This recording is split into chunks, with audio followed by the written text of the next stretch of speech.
मेरे बच्चे को तो अब वैक्सीन लग गया है, अब तो उसको ना फीवर आएगा ना कुछ आएगा, मतलब जिस चीज़ की उसने वैक्सीन लगाएगी ना तो वो सोचते हैं मेरे बच्चे को तो ये होगा ही नहीं। अब नहीं होते हैं, ये होता है मतलब 100% सिक्योर नहीं होती है वैक्सीन। वैक्सीन के बाद भी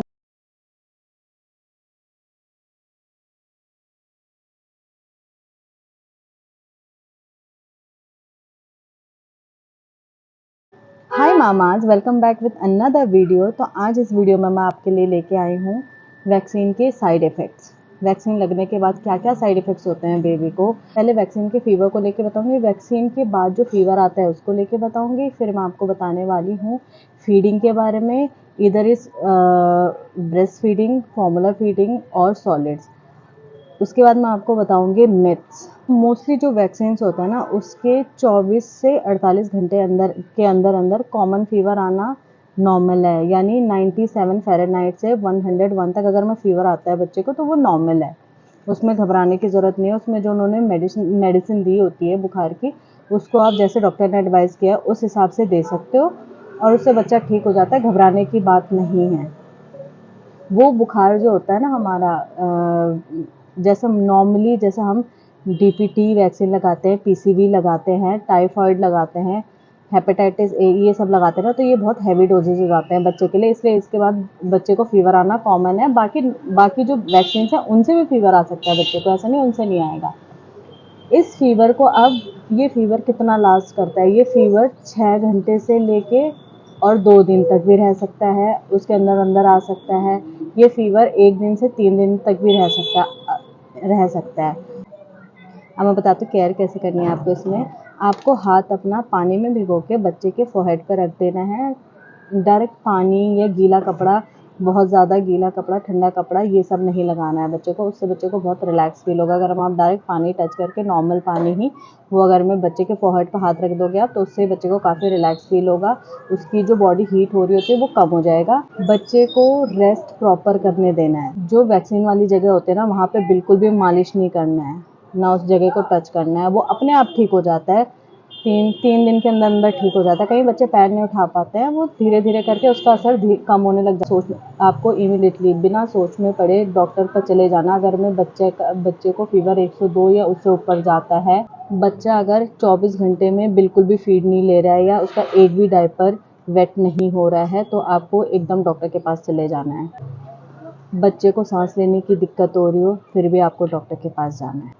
अब आते हैं फीडिंग पे। बच्चे को ना जब वैक्सीन लगता है ना तो उस टाइम पे बच्चे को फोर्स फीडिंग नहीं करनी है। बच्चा हो सकता है पेन होने की वजह से उसको ना थोड़ा वो कम पिए दूध, पहले से बहुत कम पिए दूध, वो नॉर्मल है 1 दिन तक।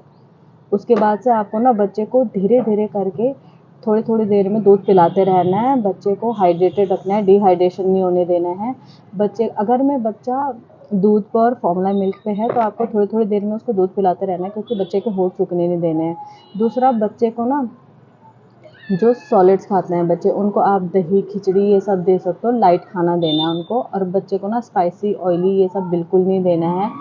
बच्चे का जितना मन करे ना बच्चे को उतना ही खिलाना है। ऐसे नहीं कि यार इसने कुछ खाया नहीं, इस पर दवाई असर नहीं करेगा, ज़बरदस्ती खिला दो इसको, नहीं भाई, उतना ही खिलाना है जितना बोला गया है। अब आते हैं जो वैक्सीन के बारे में मिथ्स फैलाई गई हैं, उनको उनके बारे में बताती हूँ मैं आपको। तो सबसे पहली जो मिथ होती है वैक्सीन को लेके, वो कई लोग बोलते हैं ना कि वैक्सीन के 24 घंटे के अंदर अंदर उसको दूध मत पिलाओ या उसको खाना पीना मत खिलाओ, उससे बच्चे को बुखार आने लग जाएगा, ये होने लग जाएगा। तो ये सबसे बड़ा मिथ है, ऐसा कुछ नहीं होता है, बल्कि बच्चे को वैक्सीन लगाने के बाद बहुत ज़रूरी है फीड करना। दूसरा है, वैक्सीन के बाद बुखार आया तो बच्चे पे ना वैक्सीन काम नहीं कर रहा है, फेल हो गई है वैक्सीन, ऐसा कुछ नहीं होता है। बल्कि बोला जाता है कि ना वैक्सीन आने के बाद ना हल्का फुल्का फीवर आना बहुत ज़रूरी है बच्चे को, इसका मतलब बच्चे उसके इम्यून सिस्टम को स्ट्रॉन्ग कर रहा है, वैक्सीन अपना काम कर रही है। और तीसरा आता है ना, तीसरा लोग क्या करते हैं, जहाँ पे वैक्सीन लगी होती है ना वहाँ पे बोरोलिन, हल्दी, आइस लगाने लग जाते हैं, या फिर कोई मतलब बहुत ज़्यादा ठंडा कपड़ा वहाँ पे बहुत देर तक रख देंगे। ये सब चीज़ें नहीं करनी है बच्चे के साथ, वो अपने आप हील हो जाता है टाइम के साथ। 1-2 दिन के अंदर वो खुद ही ठीक हो जाएगा। उसमें प्लीज़ अपने घरेलू नुस्खे बिल्कुल ना अपनाएं। गलती से बड़े बूढ़े हमारे बोल देते हैं हनी हनी लगा दो, हनी भी नहीं लगानी। वैक्सीन के 3 दिन चौथा आता है वैक्सीन के 3 दिन तक नहाना नहीं है। अरे क्यों नहीं नहाना है बच्चे को? आपको पता है अगर आप बच्चे को नहलाते नहीं तो बच्चे बहुत हीट होता है उस टाइम पे, उसको पसीना भी आता है। तो बच्चे के अंदर ना जब बच्चा गंदा होता है ना तो उसको इन्फेक्शन होने के चांसेस होते हैं। तो बच्चे को आप नहला सकते हो लेकिन बच्चे को गुनगुने पानी से नहलाना होता है। बहुत ज़्यादा कपड़े भी नहीं पहनाने हैं बच्चे को ब्रीदेबल कपड़े पहनाने हैं। हम क्या सोचते हैं इसको वैक्सीन लगी है अब इसको फीवर आएगा तो उसको ढक दो, उसको बहुत ठंड लग रही होगी। ऊपर से हम एसी पंखा सब बंद कर देते हैं। यार एसी चलाओ, हाँ फैन मत चलाओ डायरेक्ट, मतलब एसी को आप 28 टेम्परेचर पर चला सकते हो। फैन की नीड है तो फैन भी चला सकते हो 1-2 पे, ऐसा कुछ नहीं है कि नहीं चलाना है बिल्कुल ही आप ये ना हमारे साथ भी हुआ था जहाँ पे हमने वैक्सीन लगाई थी ना गवर्नमेंट पे, तो उसने मुझे क्या बोला था कि फीवर आए ना आए आपको ये देना ही है 0.25, वो तो 5 ml बोलते हैं कि देना ही देना है। 5 ml बच्चे के लिए बहुत ज़्यादा है, तो कहते हैं वो देना ही देना है। ऐसा बिल्कुल नहीं है। बच्चे को पैरासिटामोल जो वो देता है ना बच्चे का ड्रॉप बुखार का, वो पैरासिटामोल ही होता है। तो उसको ना तभी देना है जब बच्चे को 101 के ऊपर फीवर हो, और 101 जो ना तब भी थोड़ा बहुत आप दे सकते हो। 99 तक बच्चे को नीड नहीं होती है देने की, अपने आप ठीक हो जाता है बच्चा उससे।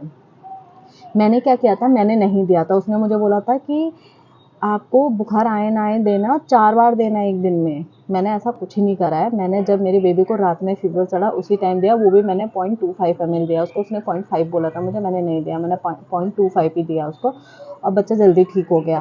क्योंकि ये वाला बुखार ना सही होता है और बच्चा बहुत ईज़िली टैकल कर लेता है इसको। कई बच्चे बहुत रोते हैं, तो ऐसा नहीं है कि एकदम घबराने लग जाओ आप कि अरे यार मेरा बच्चा रोने लग गया है, अनकम्फर्टेबल हो रहा है। बच्चा होता है इसमें, क्योंकि हैवी डोजेज़ होता है तो बच्चे के बॉडी के अंदर बहुत कुछ चल रहा होता है, वो हमें बाहर से नहीं दिखता है।